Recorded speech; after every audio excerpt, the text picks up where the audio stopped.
Buenas noches. Ya yendo en serio, este es un video de lamentada serie, ¿no? De conceptos que ya no seguía haciendo porque no se me ocurrió. Y el concepto que sigue es el concepto de utopía.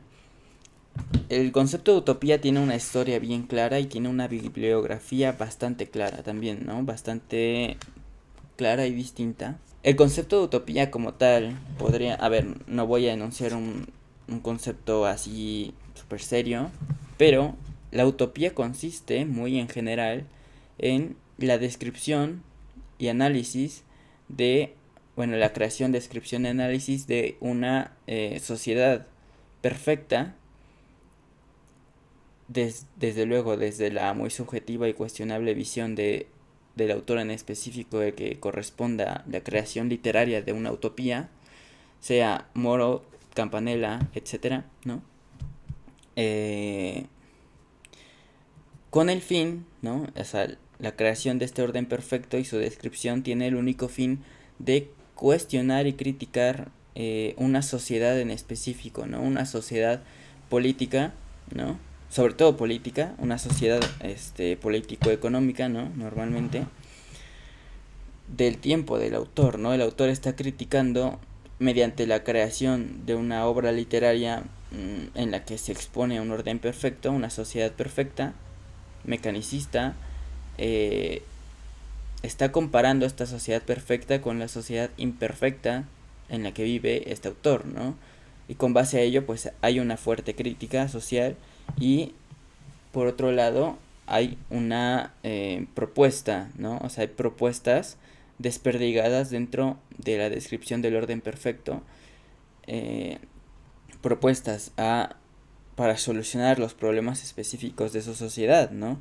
Hay propuestas desde luego que no aparecen, sea por ejemplo en Luciano de Samosata y que sí aparecen en Moro, ¿no?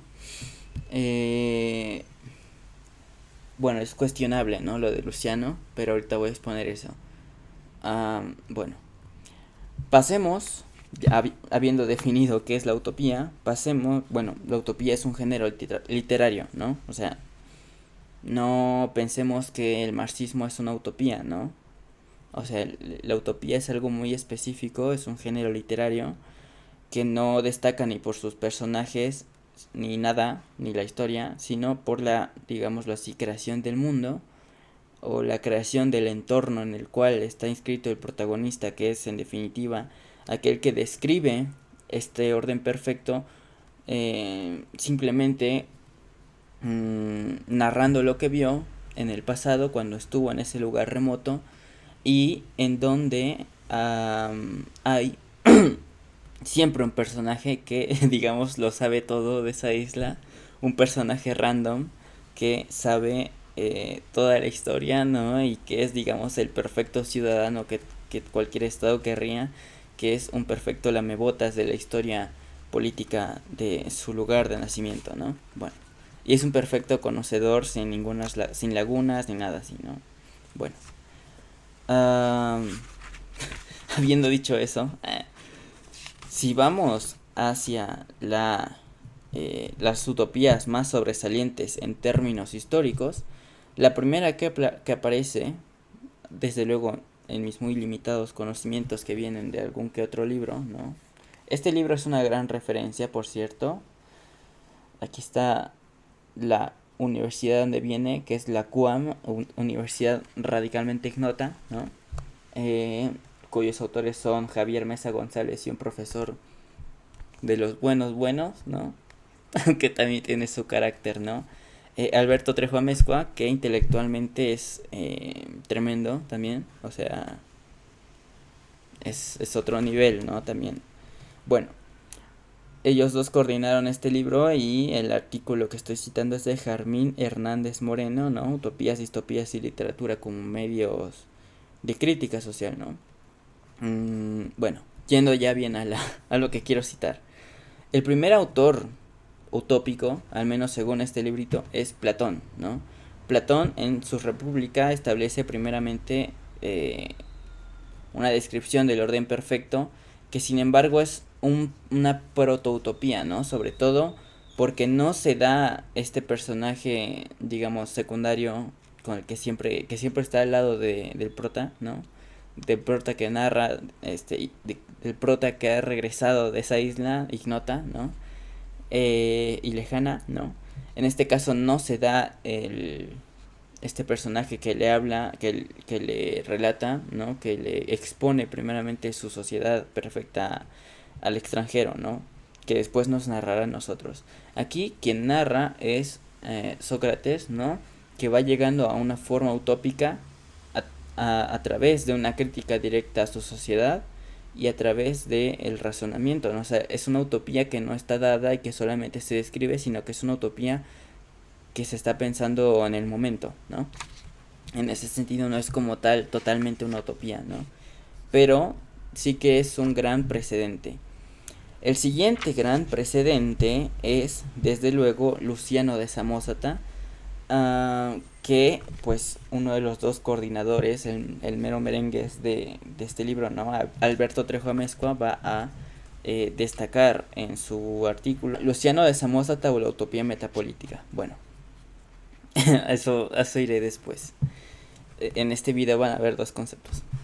Posterior a la obra de Luciano de Samosata encontramos, con el Renacimiento viene pues la Utopía de Tomás Moro y la Ciudad del Sol de Tomás Campanella. La Utopía de Tomás Moro fue escrita en 1516, ¿no? Cuando el Renacimiento pues abría paso a la reforma inspirada por Erasmo de Rotterdam. Como todas las, bueno, como gran parte de las utopías hay desde luego un rechazo absoluto hacia el comercio, hacia las religiones, o a las religiones como unicidad, ¿no? Como un rechazo del otro. También, desde luego, una ordenación absoluta, o sea, un orden mecánico, un orden establecido e inamovible por ser perfecto, tal como lo va a ver en las utopías posteriores, no en todas desde luego, pero al menos en aquellas utopías de las que voy a hablar a continuación, sí. Por ser perfectas son absolutamente mecánicas, todos piensan relativamente igual, todos son iguales, ¿no? Siempre hay estado, ¿no? Jamás vas a ver una utopía anárquica, porque en buena medida el Estado forma parte de el fin de la utopía, ¿no? O sea, la utopía es un estado perfecto, ¿no? O sea, la no existencia del Estado es la no existencia de la utopía también, ¿no? Por cierto, la Ciudad del Sol, si no me equivoco, se caracteriza bastante porque su autor tenía fuertes tendencias hacia la arquitectura, ¿no? Entonces, lo que no encontramos en Tomás Moro, que es una descripción vasta de la arquitectura, sí se encuentra en la Ciudad del Sol. Y en la Ciudad del Sol, si no me equivoco, la arquitectura también tiene una fuerte influencia en lo social, ¿no? El siguiente escritor importante es Johann Valentius Andreade, que es autor de Cristianópolis. Bueno, esta es la versión más cristiana, ¿no? Desde luego, como se nota por el nombre. La diferencia de esta con las otras es que en esta la educación es todavía más prioritaria que en las otras. Desde luego que en Moro la educación es prioritaria, pero no lo es tanto como en esta. Y se recoge también una detallada idea / propuesta de pedagogía. Bueno, Francis Bacon escribe la Nueva Atlántida en 1626, en donde, a diferencia de las anteriores, ¿no? Ya no es tan importante la educación, sino la ciencia y los científicos, ¿no? Los que gobiernan son tanto reyes como científicos, que conforman, si mal no recuerdo, dos estratos de poder distintos, ¿no? Después viene Francois Rabelais, ¿no? La abadía de Helena, que esta sí es diferente, ya que se trata de una nueva aristocracia, ¿no? Basadas en inteligencia y poder, ¿no? Inteligencia y cultura también, antes que la riqueza, ¿no? O sea, bueno, todas las utopías son desde luego, digamos, un poco así izquierdistas, ¿no? O sea, son contrarias a la riqueza, a las desigualdades y así, ¿no? Esa es otra de sus características. Bueno, ya después en, en en otro siglo, ¿no? En el siglo XIX, a ver, ya entre esos dos periodos no hay nada importante. Se dan las obras de Saint-Simon, Louis Blanc, Robert Owen y Charles Fourier, ¿no? Eh, bueno, por ejemplo, para Saint-Simon el poder ejecutivo debería estar en manos de una Cámara de Diputados que representase a la industria, al comercio y a las manufacturas y la agricultura, ¿no?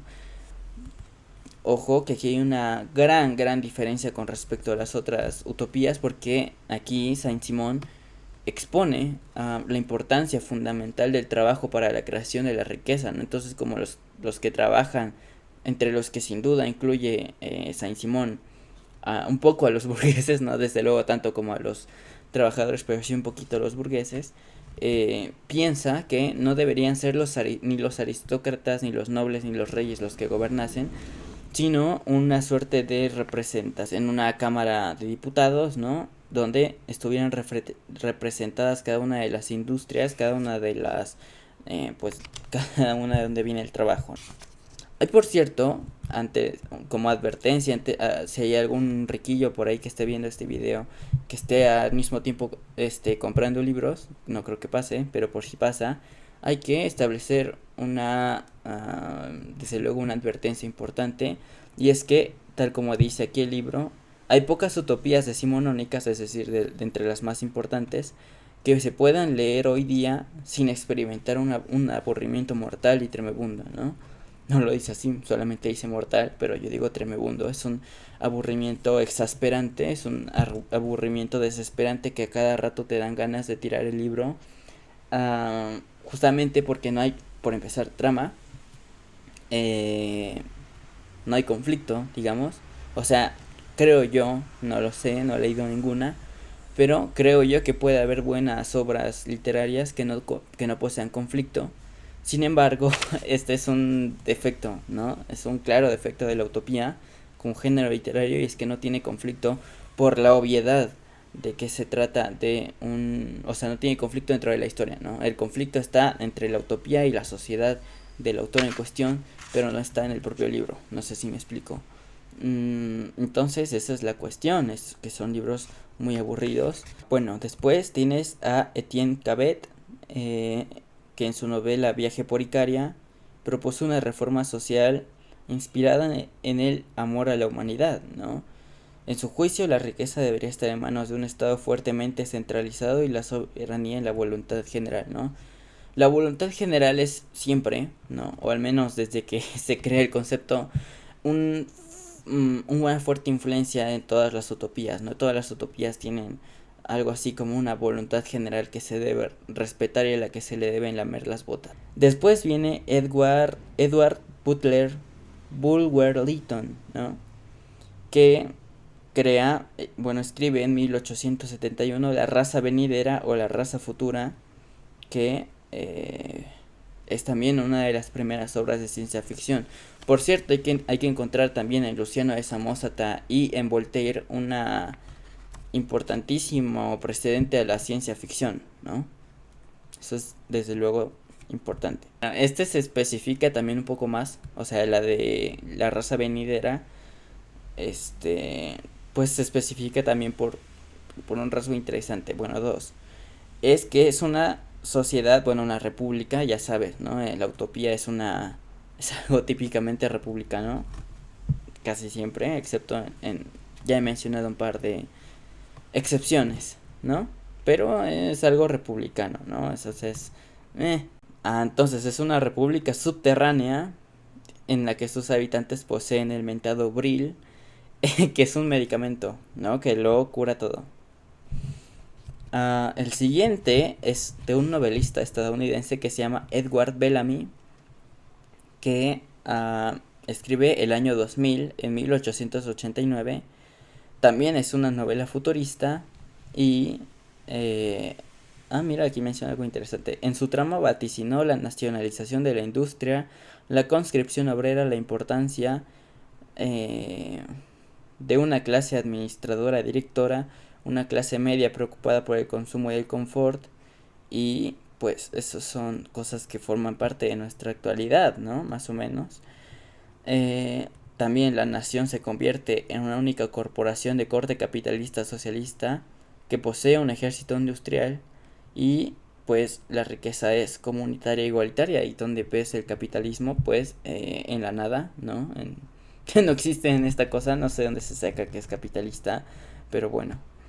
Algo que es importante en esta utopía en particular, el año 2000, es que a pesar de que la riqueza es igualitaria, hay una distribución no solo de la riqueza en cuanto a lo mínimo indispensable para sobrevivir, ¿no? Que es un común denominador de las otras utopías. En este caso hay también una distribución de cierto lujo y, y hay una suerte de precedente al crédito social, ¿no? Chino, en el que se usa como una especie de tarjeta de crédito. Hay algunas utopías que no hacen esto, pero esta en particular sí. Todo hombre capaz de cumplir con su deber y que se niega a ello queda borrado de la sociedad, ¿no?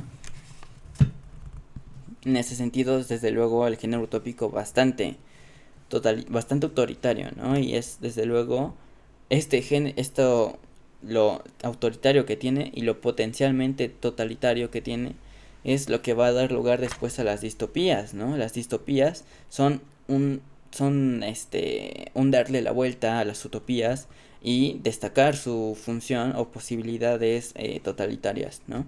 Sobre todo a partir de la Segunda Guerra Mundial, ¿no? Bueno, que a finales del siglo XIX y en el siglo XX lo que domina es el mismo fin, ¿no? de la utopía, es decir, una crítica a la sociedad actual de los respectivos autores a través de una comparación con otra sociedad imaginada ya,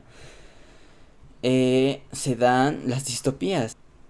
Interesante también que a finales del siglo XIX surgió el concepto de distopía empleado por primera vez en 1868 por el filósofo John Stuart Mill para referirse a una utopía negativa, como ya dije, darle la vuelta a la utopía, ¿no? Voy a empezar un poco con la bibliografía sobre las utopías. Bueno, las principales referencias sobre la utopía pues están, según esta autora, en Milan Kundera, El arte de la novela, ¿no? Lewis Mumford, Historia de las utopías, es un libro caro, pero yo creo que es necesario de tener. Karl Mankein, Ideología y Utopía, y Thomas Molnar, El utopismo, ¿no? Pasando al segundo concepto, amigos míos, vamos a hablar de la utopía metapolítica. La utopía metapolítica es un concepto que es expuesto por Alberto Trejo Amezcua en este ensayito que se llama Luciano de Samosata o la utopía metapolítica, ¿no? De este texto sí me acuerdo. Lo que se expone en este texto en general es que Luciano de Samosata no solo es precedente del género de la ciencia ficción, sino que es también precedente de la crítica social y del